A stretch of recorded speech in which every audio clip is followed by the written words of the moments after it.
Unaandaa mazingira ya machafuko, CJ Koome amkashifu Ruto kuhusu mahakama. Karibu kwenye taarifa zetu za Erran Media na kumbuka kusubscribe. Jaji mkuu Martha Koome hatimaye amejitokeza kuzungumzia mashambulizi ya hivi majuzi yaliyoelekezwa kwa idara ya mahakama haswa na Rais William Samoei Ruto, ambaye alishutumu kitengo cha sheria cha serikali kwa ufisadi na majaribio ya kimakusudi ya kukwamisha miradi muhimu ya serikali.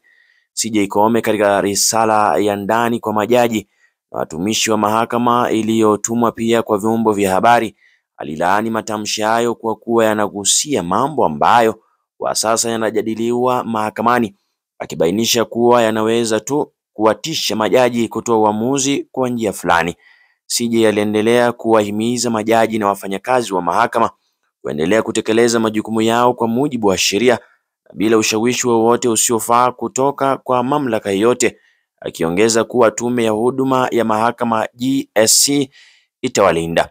Ofisi yangu na tume ya utumishi wa umma mahakama zimeweka wazi kwa vyombo vingine vya dola na kwa umma kwa ujumla kwamba njia sahihi ya kupinga uamuzi wa mahakama ikiwa mtu hajaridhika ni kukata rufaa au kuomba mapitio katika mahakama ya juu zaidi.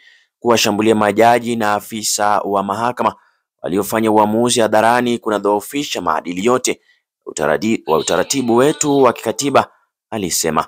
Mashambulizi au maoni kama hayo yanapotolewa kuhusu masuala ambayo yanasubiri koti yoyote pia yanakiuka sharti la mahakama ndogo ambalo ni directive ya kanuni ya sheria, na kwa hivyo ni msingi wa kitaifa na kanuni ya taifa letu kama ilivyoelezwa katika ibara ya 10 ya katiba. Koome aliongeza kuwa wakati maafisa wa serikali au umma wanatishia kukaidi amri za mahakama, utawala wa sheria unahatarishwa kuweka mazingira ya machafuko katika taifa.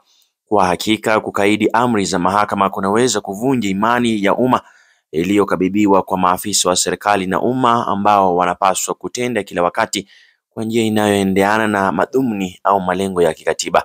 CJ aliendelea kuongeza kuwa madai ya ufisadi katika idara ya mahakama kama yalivyotolewa na mkuu wa nchi yanapaswa kuwasilishwa kwa GSC na sio kujadiliwa katika hafla za umma.